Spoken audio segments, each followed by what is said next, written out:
Assalamualaikum warahmatullahi wabarakatuh. Perkenalkan, nama saya Muhammad Jabal Syafiuddin dari PGMI kelas 4D. Di sini saya akan melakukan wawancara dengan salah satu guru kelas di MI Islam Purwokerto. Oke teman-teman, ini dia langsung berita. Baik, boleh Bapak siapa namanya? Saya nama Bapak Ali Syarifuddin, guru kelas 4 mata pelajaran PJOK kelas 4B MI Islam Purwokerto. Ya, dari kapan Pak Anda mulai mengajar di MI Islam Purwokerto? Saya mengajar sejak tahun 1999. Mulai mengajar di MI Islam Purwokerto. Ya, baik, untuk lanjut soal yang pertama yaitu asal muasalnya atau faktor penyebab dibuatnya inovasi ini itu apa ya Pak ya? Karena keadaan lingkungan kita yaitu kita tidak memungkinkan untuk belajar, tidak mungkin memberi pelajaran pengalaman kepada anak di kelas saja, sehingga perlu adanya praktek langsung di lapangan, yaitu di anak-anak dalam bab misalkan bab renang, mengapung. Ya, anak-anak perlu kita bawa ke kolam renang untuk belajar untuk berenang serta mempraktekkan apa yang kita pelajari di kelas. Berarti anak-anak itu diajak ke kolam renang terdekat gitu ya Pak ya? Ya, betul. Dan waktu kapan inovasi ini dicetuskan atau dirancang hingga digunakan Pak?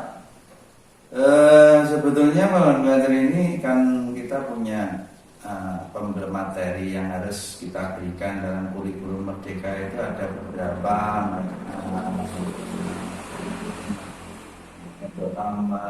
pembelajaran itu, sehingga materi-materi ini sejak awal sudah kita rencanakan, kemudian kapan yang tepat, kapan waktu yang tepat untuk kita pergi bersama-sama, karena ini untuk memudahkan. Itu biasanya kita bekerja sama dengan kelas yang lain, misalkan kelas 4A dan kelas 4B, maka nanti gurunya itu akan menjadi 2 orang, tidak hanya 1 orang.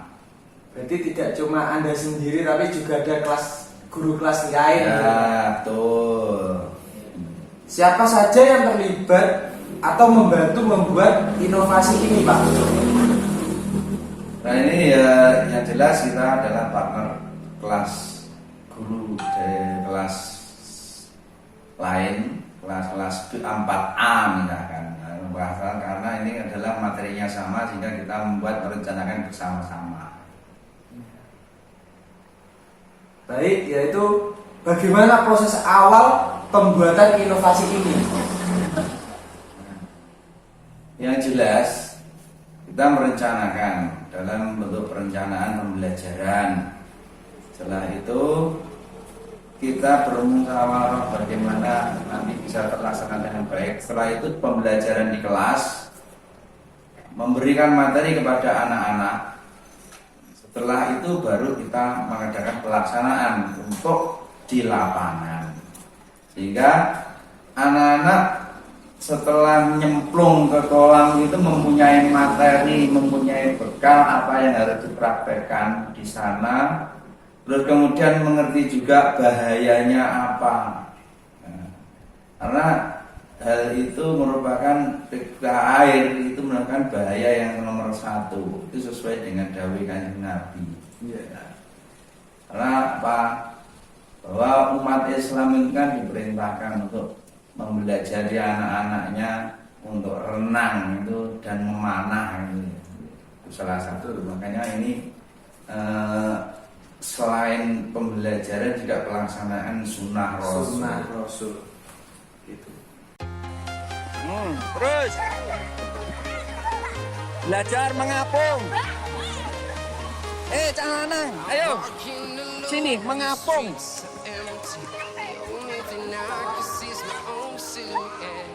Cepat. Ayo. Mengapung. Mengapung coba, iso apa nak? Ayo. Sikile obahno, sikilmu obahne, sikile dobahne. Sikile dobahne. Opa, sikile dobahne. Ayo. Entah rada mundur, rada mundur. Tangannya rada mundur, rada mundur. Nah.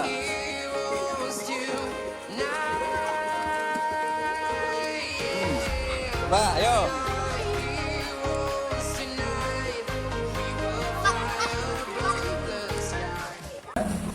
Yang selanjutnya, bagaimana cara menjelaskan atau mensosialisasikan inovasi ini ke pihak-pihak yang berkepentingan? Dalam hal ini biasanya ya kita yang pertama adalah kepada anak-anak sendiri. Nah, anak-anak itu nanti yang bersangkutan yang akan menerima ilmu dan pengalamannya masing-masing untuk bekal hidupnya dia nanti di kemudian hari. Nah, kemudian juga sekolah sendiri juga berkepentingan karena itu merupakan salah satu kepentingan anak yang harus dikuasai. Kemudian yang ketiga adalah orang tua siswa itu yang paling murid. Nah, maka itu perlu kita sosialisasikan. Bahkan kita minta bantuan kepada mereka, baik mungkin transportasi. Ya mereka sambil rekreasi untuk mengantarkan anaknya ke kolam renang untuk belajar berenang bersama-sama, ya juga berhibur bersama-sama. Kan nanti kita mungkin ya, dengan demikian dapat terlaksana dengan sebaik-baiknya dan didukung oleh semua yang berkepentingan, termasuk orang tua, wali murid. Untuk pertanyaan selanjutnya yaitu adalah manfaat dan perubahan dampak nyata inovasi ini seperti apa, Pak? Nah, yang jelas anak-anak kalau tidak diajak ke sana, yang jelas tidak punya pengalaman untuk nyemplung ke kolam atau nyemplung ke air gitu ya. Nah, baik tahu tahu bahayanya bagaimana, terus kemudian iso ngiro bagaimana, aku ini kuat kondak, seperti itu. Makanya ini sangat baik sekali bagi pengalaman bagi anak-anak itu untuk kemudian hari. Lanjut, pertanyaan yang selanjutnya adalah apa hambatan, tantangan, kekurangan yang dimiliki ketika inovasi ini dilakukan, Pak? Nah, hambatannya biasanya itu ya transportasi lah. Transportasi biasanya kalau kita itu membawa anak-anak kalau di jalan, kalau naik sepeda, yang jelas bahaya di jalan.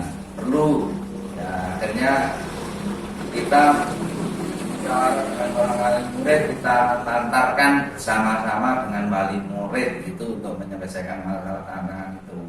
Hambatannya, kemudian tantangannya memang anak itu kesukaan kalau di air itu seneng karpe dhewe gitu.